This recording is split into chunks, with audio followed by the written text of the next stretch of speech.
ChatGPT Plus is free for college students through May. Here's the thing. You've got a lot to do between now and then. Studying for finals, writing papers, trying to keep your life on track, and ChatGPT can help with all of it. It can quiz you for your econ exam, make a study guide from your French notes, plan out your meals and study breaks. It can get really specific on how you like to learn. It can even help you come up with ways to stop procrastinating. So from now until summer break, take advantage of all the ways ChatGPT can make your life easier. Restrictions apply.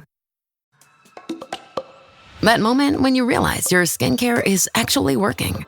That's Rodan & Fields, the #1 female dermatologist-founded skincare brand in the U.S. Designed by 2 dermatologists who don't just know women's skin, they know how to formulate for it. Rodan & Fields, love what you see. Tap the banner or visit rodanandfields.com/Spotify to get your exclusive welcome offer.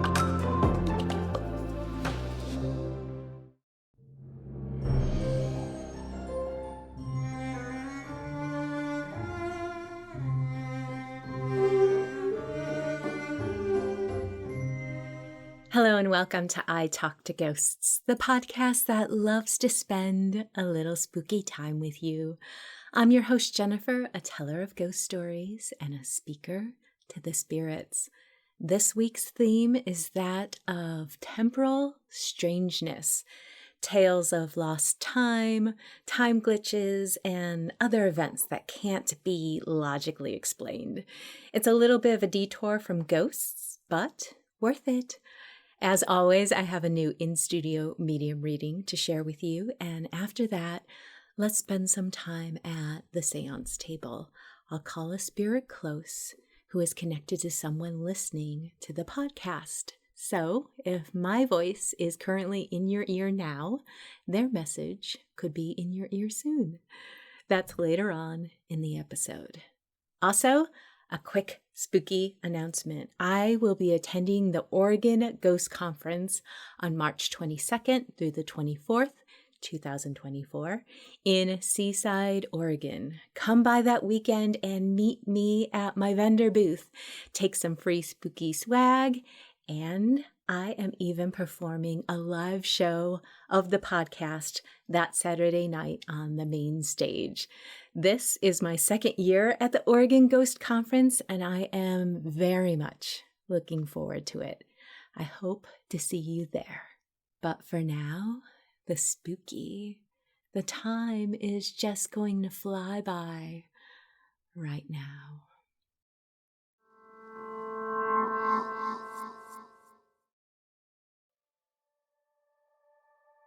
In my early 20s, I had a great job, but a rotten commute. Honestly, it took me about an hour each way every day. I'm a self-admitting workaholic type, so I would leave my house even earlier than I needed to not stress about being late. One morning, I accidentally overslept and I got up very late. My alarm clock was old and it had died a quiet death during the night, betraying my trust and leaving me with a very hectic morning. Normally, I was in the car by 5:45 to average getting to work before 7 a.m. It was already 6:45. I jumped up, got dressed, and ran out the door. The best I could hope for at this point was I'd be over an hour late. My city's traffic is known for being bumper to bumper, and the later you leave in the morning, the more clogged the freeways are. I had to wait at a metered ramp for 10 minutes just to jump on the highway. I turned on the radio so I could get traffic updates as I stress sweated at a snail's pace. In 20 minutes, I had maybe gone 4 miles. It was nail-biting panic and worry for the next 40 minutes until I got to my exit. This exit had a cloverleaf merge that never flowed efficiently. I had to come off the freeway, jump 3 lanes left, and hit a turn lane with a protected arrow. Now the whole time, I was hearing updates on the time and traffic. Something strange happened as I merged into the cloverleaf. I felt a pop of air pressure, like a change of altitude. Now here's another weird part. I hit the clover leaf, sighed, and braced for that difficult merge. There was no traffic, not one car. It was quiet. I noticed the sky was darker, and I wondered if there was a storm coming in. The turn light was green, and I drove the 6 or so blocks to my work. It was still dark, and the guard barely glanced at me at the gate. This man looked wrong.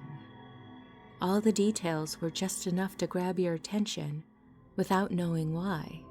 It hit me so hard that I watched him in my rearview mirror as long as I could. He never moved or went back into his guard station.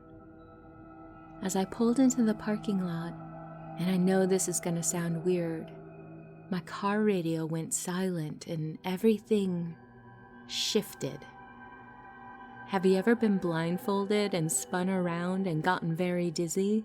It's that feeling. Everything was subtly different. The parking lot was empty. I sat there for a minute trying to figure out if I had lost my mind.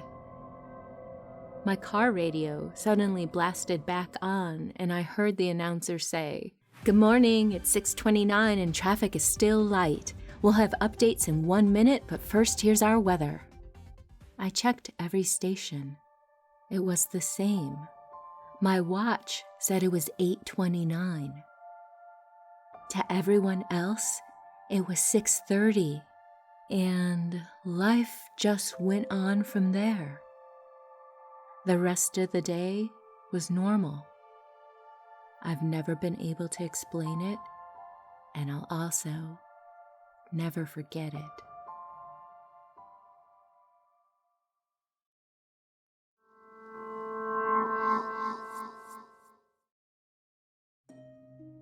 In the early 90s, there was an incident that happened when I was around 9 years old that has always puzzled me.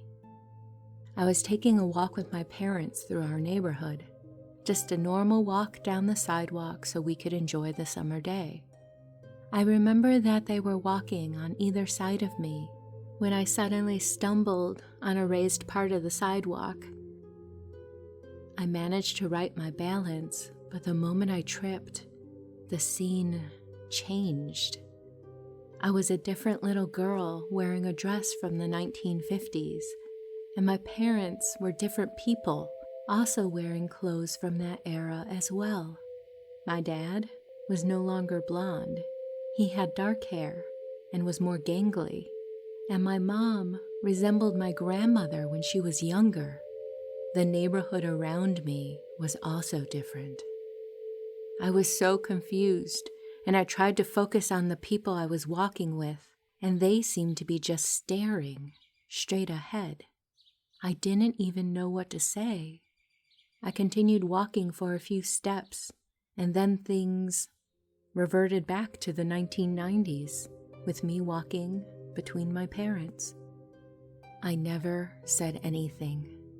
My family is very rational, and I have to admit I'm the same way.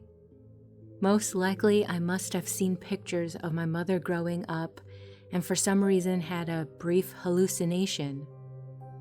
It's never been a satisfying explanation, especially since that's not how hallucinations tend to work.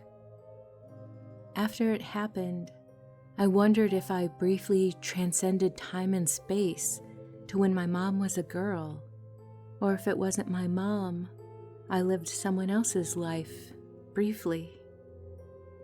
But that makes even less sense than a hallucination, even if the idea intrigues me.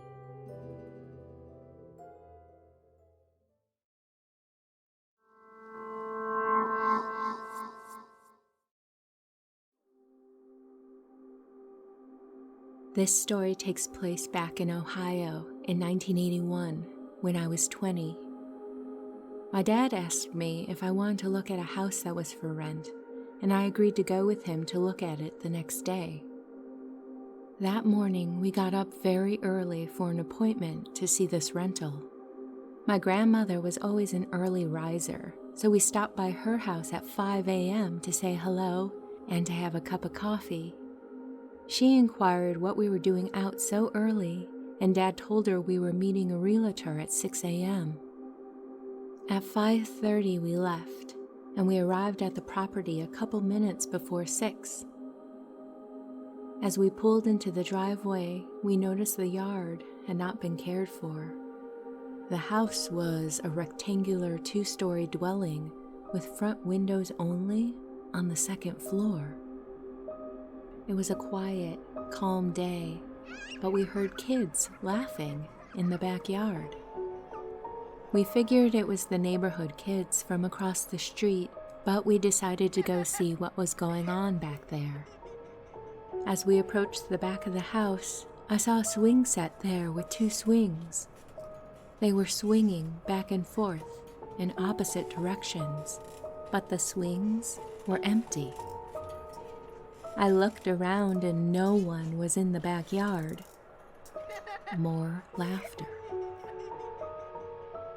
I took another quick look around and then glanced back at the swings. They were completely still. My dad asked if I had seen that. I had. We proceeded back to the front of the house. We walked up the porch, and the door was unlocked, so we went inside. My dad flipped on the light switch, but no lights came on. I tried a few with no luck. The inside of the house was weird. There was a large living room with doorways branching off. The living room was like none I had ever seen. It was huge, about 10 feet by 40 feet, with no windows except for a small one in the front door. I went back to where my dad was, and he was trying to open the basement door, but it was locked. My dad asked if I was ready to go, but instead of leaving, he went into the living room and stared out the small front door window for about 4 minutes. I got a strange, eerie feeling, so I decided I wasn't going to explore further. After a few minutes, my dad asked if I was ready to go again, but then he said, "Oh, we hadn't tried that door," but we had. It was the locked door that led down to the basement. He turned the knob, and the door opened. The hair on the back of my neck stood up. Dad flipped the light switch, and it came on. As my dad proceeded to go down the steps, I wondered why the other lights didn't come on earlier. I was hesitant, but I followed him down. The basement was small. There was an old washing machine and a dryer, and not room for much else. Out of the corner of my eye, I saw the light cord moving. The lights went out, and the door slammed shut. It was so dark you couldn't see your hand in front of your face. I felt aimlessly for my dad, and holding his shirt, we went up the stairs. At the top, he stopped and let out a blood-curdling scream. It was absolutely terrifying. I pushed him, and he pushed the door open.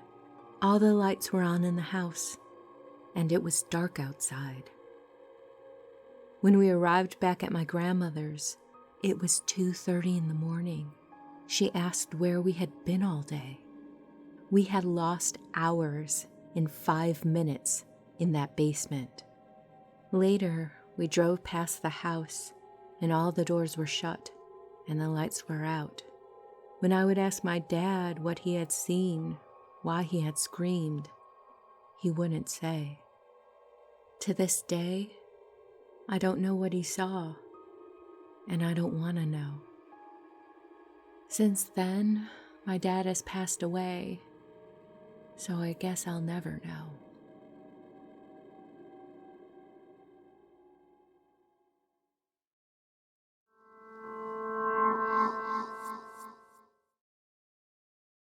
Hello and welcome back to I Talk to Ghosts. My guest this evening is Donna. Donna, welcome. How are you doing? I'm very well. Thank you so much for having me. I'm so pleased that you're here.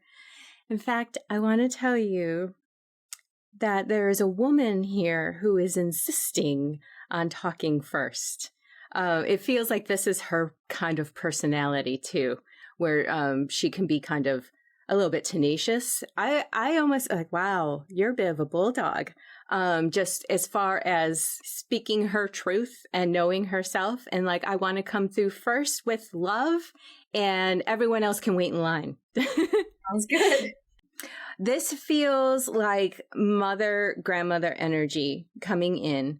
And I wouldn't be surprised if she was the one who would host the family parties.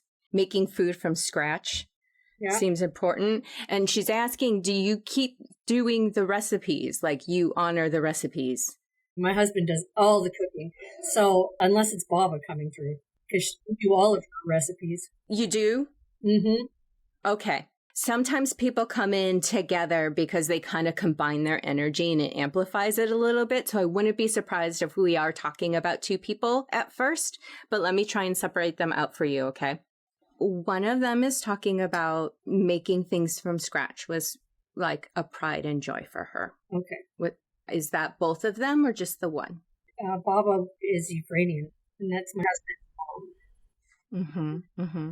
It's being shared with me, the impression of just being tireless. Like, wow, what a machine. Just someone who physically would be able to handle whatever was required of her. That would be Baba. She raised 13 children. Oh my goodness. Okay, yes. It's like this sort of thing where it's like, how are you still going? Mm-hmm. But endless, tireless. Yeah, she ran that farm with an ironclad. Uh-huh. I think that's where the bulldogness is kind of coming through as well, because she's like, I need to do this. I need to come through. And then it's like, okay, you have the floor. Then all of a sudden she kind of melts a little bit and she's like, I want to come in with support and love and know that I'm still here, and was interested in recipes and knowing that the recipes and the traditions were still taken care of. We have all of her recipes here. They're all handwritten on pieces of paper from you name it. You said that she came from the Ukraine. I feel like when she settled, that was kind of it. There wasn't a lot of travel back and forth. Her mom would go back and forth from the old country, but Baba would never go. Yeah. She's like, I'm here. I'm staying put. Mm-hmm. Yeah. She would be happy to look, like observe or hear the stories, but you go check it out. I'm happy here. Mm-hmm. That's exactly what Baba would do. She's sharing that there was a lot of loss in her life. Mm-hmm. Having to just navigate through that was really hard. Did she have to cling to her faith to get through these things? Yeah, she did. Yeah, because some people, they would have lost their faith. Absolutely. And traditions. Yes. Yes. And I think that's why the recipes were so important, right? Yeah. Just carrying on with that. And this is how things are done. Mm-hmm. Yeah. She is talking about maybe some anxiety or something that is going on. Am I asking her why she's so insistent about coming through? Probably. And she just wants to lend that support. She wants to address that there's some turmoil or so much. Okay. So she's talking about that turmoil and just wanting to help ease that. Mm-hmm. I need her to go talk to her boys. She's like, oh, there's going to need to be a miracle. that there is. Yeah, 100%. Okay. She is on your side with whatever is going on. What she's saying is try to keep going forward. Keep your eye on the end goal, whatever that is, and just have trust and faith that if you keep moving forward, the bridge will keep building itself. Okay. Does that make sense? Yeah, it does. Is this something you're losing sleep over? Like it can kind of keep you up, you know? Yeah, it does, but Okay. Just if there's any way you can kind of take a step back from engaging in the energy of it. She's showing me like go out in nature and just realize what's real. Mm-hmm. Does that make sense? Yeah, I'm going skiing on Thursday, so. Okay. Yeah, and just take that breath and be like, all right, I am an oak. Yeah. No, we live on 5 acres, so it's easy to get out and just lose yourself, right? Yeah. Wonderful. I'm going to pull in some visuals that I was seeing. Old music shows. The Lawrence Welk Show? Yes, exactly. That would be anybody that's gone, basically. I mean, we grew up on the Lawrence Welk Show, right? Yeah, it's a big thing that's coming in, that it's like, it the music entertainment shows that they don't really have anymore. It's like if anything was on, that was on. Mm-hmm. Mm-hmm. But also, someone is coming in with this emphasis of friendship, like your relationships are important and it's what we have in life. And I'm being shown like a scheduled get together or a game night. Yeah, we used to, at my nan's place, we used to play Scrabble. Okay. Yeah. There you go. Yeah. They're bringing like Chinese checkers, and that would be the music reference also. Okay. So this is your nan. Your nan is bringing in this energy that she could have done anything. If she had set her mind to it, it would have happened. Like, was just really good at like manifesting things, or it's like, I need this, I'll do this. Yeah, she raised 3 boys. Tradition seems important to her too. I'm feeling very nostalgic. She was just kind of always there especially for me. She treated me a little bit different because I'm adopted. Mm-hmm. I don't know if that made it any different, but I got the extra scoop of ice cream. Because she's bringing up the good memories for you. Like, okay, you were special to her. She's bringing up a dog. Was there a dog? It feels like there's some kind of connection with you and her and this dog. We had Coco, but it was our dog. Okay, and she loved your dog. Absolutely, she loved that dog. Okay, because it's like, the visual is like you and her and this dog in the middle, and it's like, okay, what is this? He's a little brown poodle. I think she wants to claim ownership of this dog. Like, no, it was really my dog. No dog. She's like, no, it's my dog. It's my even though, no. She's my spirit animal. My nan is my great horned owl, so I need to see a great horn. I know she's there watching me. That's what my nan, she's my keeper. Yeah, this isn't lip service. I was going to ask you if she showed you signs, like there was a sign. And my owl. The symbol there. Yeah, and it's only the great horn. When I need to see it, I know she's there. She's talking about the friendship between the two of you. Mm-hmm. And she really wants to acknowledge that. Yeah, there was a huge connection. I can feel her every once in a while. She sits on my bed. She had to carry a lot in life and in her later years, and she's acknowledging that you helped her. You helped her with the load. Yeah, we just, unfortunately, when we moved out west, it was all through phone calls. Because they were back in Quebec, right? So, but it was all phone calls. That's all we could do.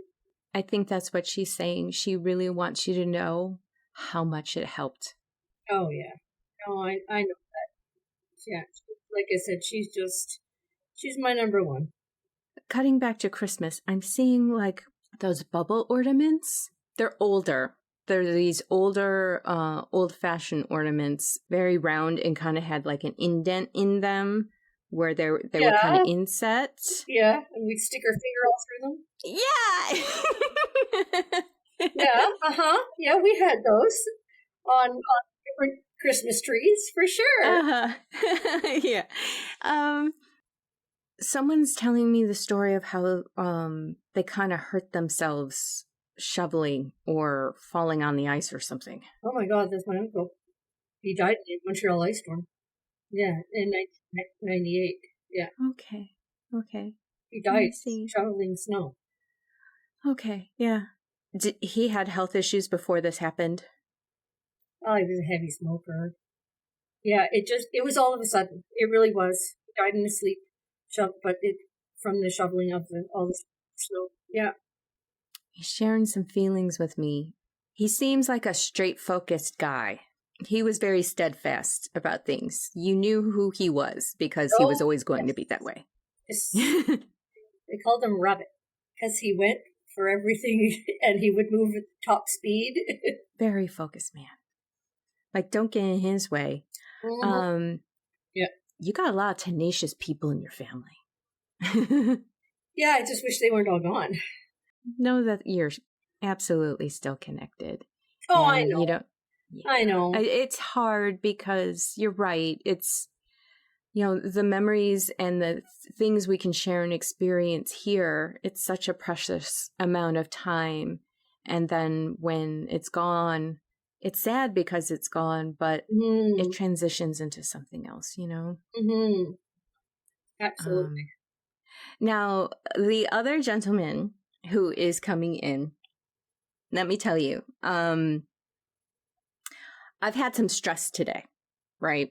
Okay. Because was it Monday? Yeah. And when he came in, he cheered me right up. He's just a joy to be around. And funny and cheerful, or just like the type of personality that it's like, yeah, everything's all right, So who is this for you? Who's coming through? I'm hoping this is Bill. He's joking that he always wore the same clothes. It was kind of his uniform. Oh God, yes. Yeah, because he was always working on stuff at the farm. Really nice guy. Just the type of person who can just cheer you up, because the second he came in, I'm like, oh, everything felt lighter. He's an interesting guy. I think, was he a bit of a jack of all trades? I feel like he had a lot of different interests in life. Mm-hmm. Yep. He was not just one thing, and he doesn't want to be just one thing. I feel like he is someone who would have traveled the world if he could have. Yep.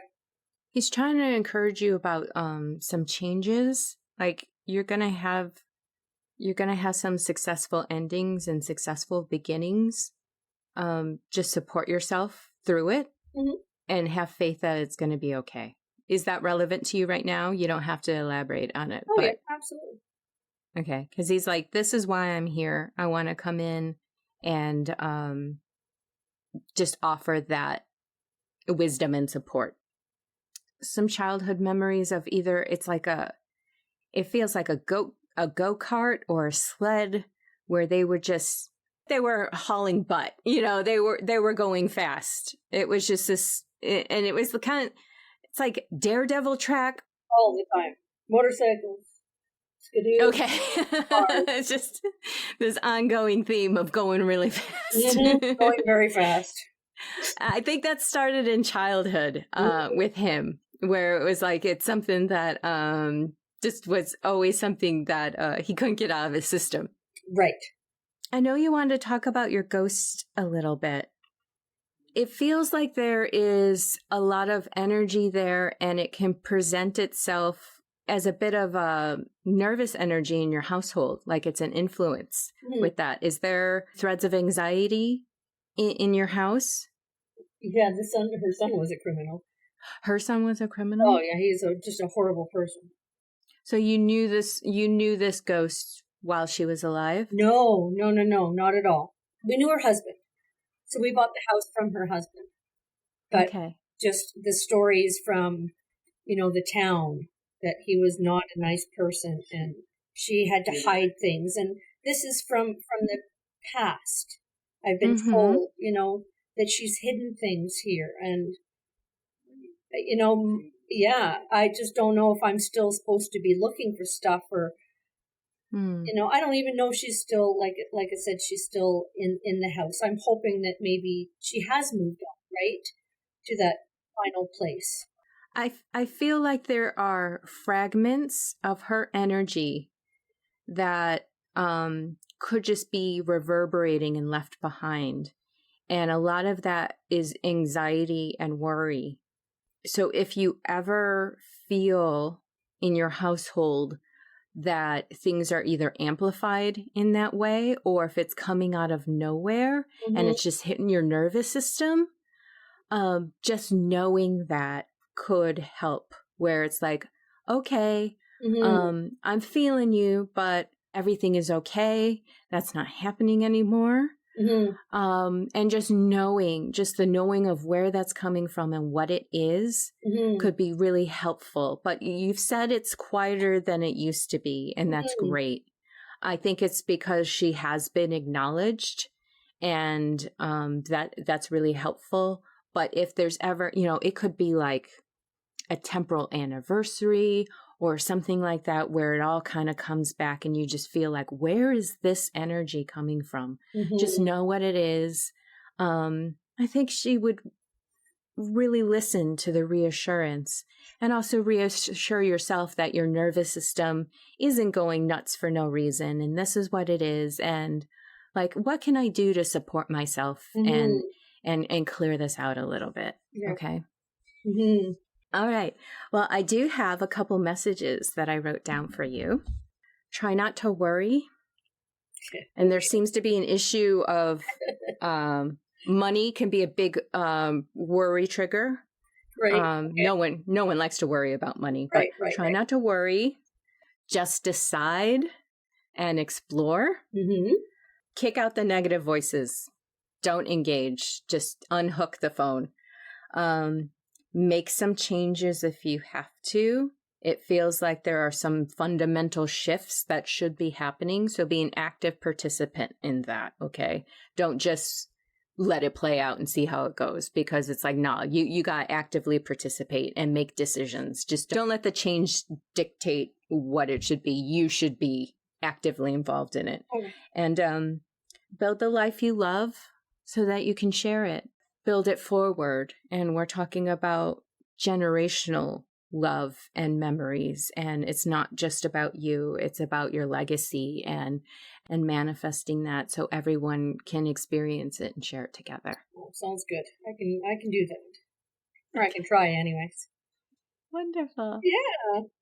Well, thank you so much for meeting with me. I feel like I've been a little bit to a family reunion with you. Yeah, and then I have. Before we go, do you have a personal ghost story that you would like to share? Yeah, our spirit, Louise. Listener ghost story. So it kind of all started, I had a workshop in the basement. And I told my kids if I had power equipment going, to make sure you flick on the lights so I don't cut a finger off or, And in my noise headphones, I would have, Mom. So I'd, of course, turn everything off and they're not there. And then I got tugged on. Wow. And then I would be afraid to go downstairs and work, so I'd bring the dog down with me and her in the back of the, and at that point we knew that we had somebody with us. And we saw, my daughter and I saw a shadow go down the hallway in a flowing robe and into the family room. So I finally decided, okay, I'm going to get a hold of her daughter through Facebook. And I said, send me a picture of your mom. And she sends me a picture of her in her bathrobe on the telephone in the nook area. And nice. So that's our Louise. And we've embraced her, here. When we pulled her kitchen apart, we got a bit of a push. She didn't like me taking the phone table out. Yeah, and we're hoping that, or the message is that she's buried something here, and one of these days maybe we'll find it. Who knows? Yeah. Have you been told whether or not it's inside or outside the house? In. Okay. Yeah, because I'm wondering about the basement. Yeah, he used to bury everything from her son because he was not a nice character. Yeah, so maybe there's something down there because it's dirt. Yeah. You know, maybe. Did you ever take a metal detector down there? Kind of. I mean, we've kind of looked around, but haven't had any luck yet. I'm expecting one day that it will just pop up. I'm seeing something in a big jar. Did anyone ever say what it might have been? No, I have no idea. Okay. Like I said, she used to bury money in jewelry. I feel like it's in a glass jar. Okay, well, we'll keep looking. There's 3 foot of basement down there, and it's all dirt. Well, very cool. Yes, yeah, it is really cool. So I'm just glad that we know, that she's non-threatening or anything like that. No, not at all. Not at all. Like I said, she might bring her anxiety in, but if you know what it is, you can address it. Yeah, thank you for the spooky story. Thank you for sharing your family with me. They love you very much, and they just want to bring in all kinds of advice and support for you, and just ultimately they just want you to shine all that love out there and keep that life going that you love. Thank you very much, and like I said, happy birthday. Thank you. I'd you to spend your birthday with me. Would you like a free spirit reading with me and record your reading for the podcast? Sign up for your chance to be selected by visiting italktoghosts.com/guest. And as an added bonus, if you don't want to leave your reading up to chance, I'll let you in on a secret. There's a discount offer to book a private session with me, so you can book a date and time for certain. Visit italktoghosts.com/guest for more details. Hello and welcome back to I Talk to Ghosts. I have a message from the spirits this evening, so thank you for joining me at my seance table. Tonight, as I call a spirit close, I will be working with Lavender. Lavender is not only a calming spiritual influence, it can be used as a component to let a spirit know to come close and to feel welcome if you set that intention. It also smells really nice. Tonight I have with me a man who is calling himself many things: father, husband, brother. His personality is coming through as very dedicated. He worked a lot. He was always working. I'm getting the sense of court and justice, law. I believe this man was a lawyer, and he worked a lot of long hours. He says he was very fueled by the sense of balance and truth in the world, and he couldn't let it go. If there was something that needed to be done still, he wanted to be working on it. He says the only way he could get that drive out of his head was if he was actively doing something else. I'm seeing hiking and dirt bike riding through the trails. Just very active in nature. He had a really good sense of humor, and you wouldn't say he was a bad father. I think, like most kids, they just wish that their dad was there a little bit more often. But when he was there, it was a great relationship. He's showing me one time that he got super sick with the flu, and that slowed him down for a good 2 weeks, and he was miserable, but you loved that time with him because he had to just lay on the couch and watch television with you. And this is just a really great memory that you have of him. His message for you tonight is he has given you the same sense of balance and truth in life, but he sees you being drawn to more of a calling to help others, such as volunteering and nonprofit work. And not only are you very good with people, you're also very good with animals.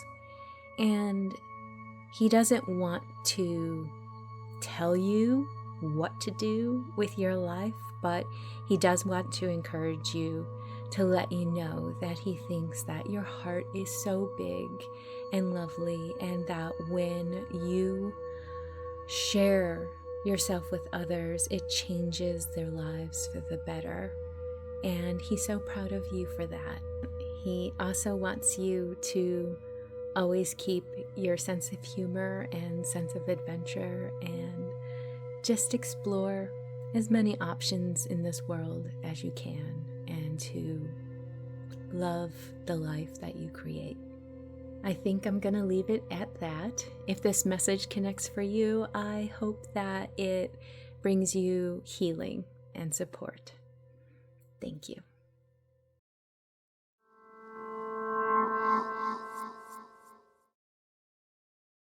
Are you enjoying your ghostly visit? If so, please follow, like, comment, and share. The ghosts may be talkative, but they are lousy at marketing, so every click helps. Tell your friends, and please leave a kind review so that others might join us. The spirits and I thank you.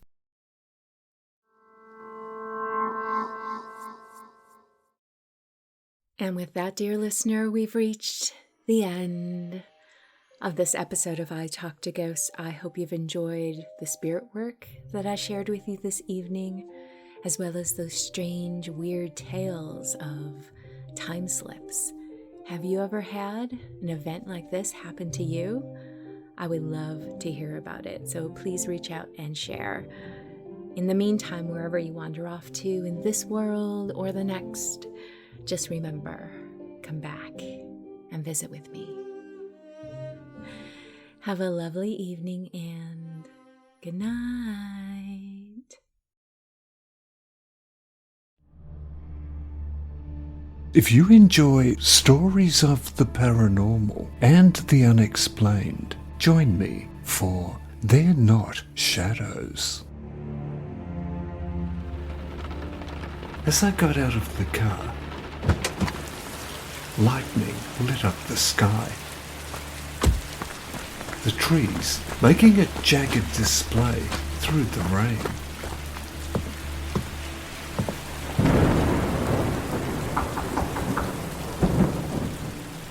They're not shadows.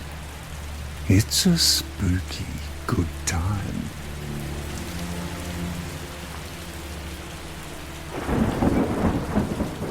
Hello?